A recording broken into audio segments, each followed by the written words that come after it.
What's up, everybody? It's Corey Sanchez 45 from On the Warpath here on YouTube, and coming to talk about my Washington Commanders coming into the fourth year for head coach Ron Rivera.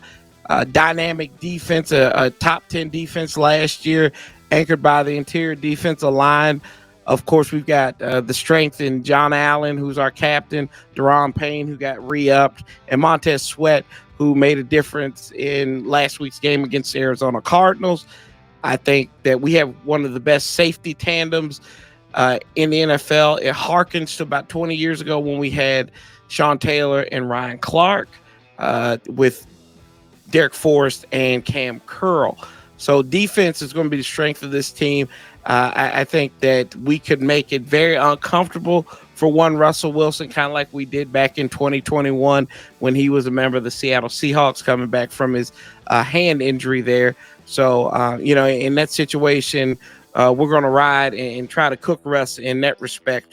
But on the offensive side of the ball, a lot to be determined. A friend of your all's in the AFC West, one Eric Bieniemy, has made his way to the nation's capital, leading the charge offensively for us. Sam Howell, the quarterback, he had a big win against Dallas in the season finale last year and was named QB1 by Ron Rivera and had a decent preseason. Struggled against the Arizona Cardinals. He threw an interception, fumbled a ball that was recovered for a touchdown. But the one thing you will see about Sam Howell, when he makes mistakes, the next drive, he battles back. He put this team, after he threw his interception, he put the team in the red zone pretty much. And then our running back, Antonio Gibson, fumbled the ball. And then also when he fumbled it into the end zone for a touchdown, he led the team down for a field goal drive as well to Sam Howell. So a lot of moxie in the young man, and he doesn't seem rattled. So he's always coming back at you. Skill position-wise, Jahan Dotson, Terry McLaurin, Curtis Samuel, the two that I mentioned before, though, these guys have big play potential. Although Terry McLaurin did get hurt in the preseason game against the Ravens, I think they kind of used him as a decoy last week.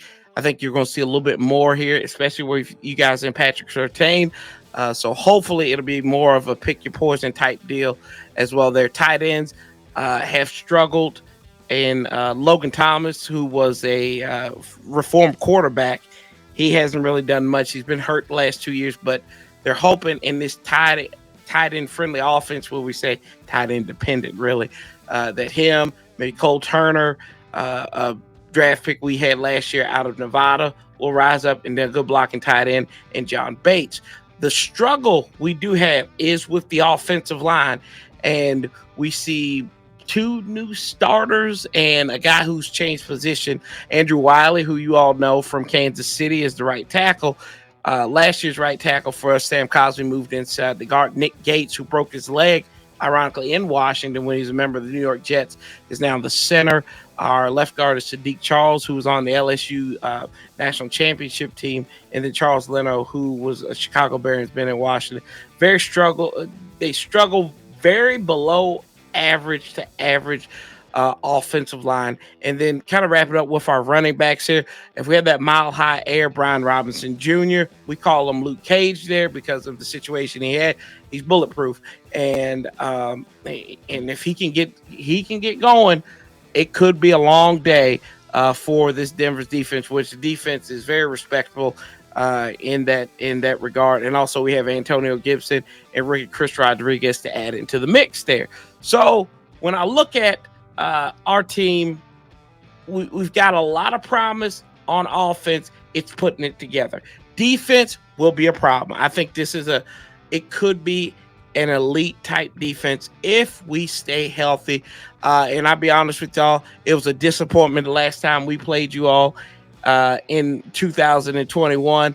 And I didn't even really get to watch most of the game because I was officiating the wedding. So this time I will be having my eyes peeled back on this one as we look to win in Denver for the first time since 2001. And remember, that was a bad weather game and everything back when Mike Shanahan was the head coach. And I know that you all will be celebrating your Super Bowl team. So hopefully we can crash that party and kind of remind y'all of that Super Bowl y'all lost to us back in the 80s. But other than that, what I say on my channel, love, peace, and hell.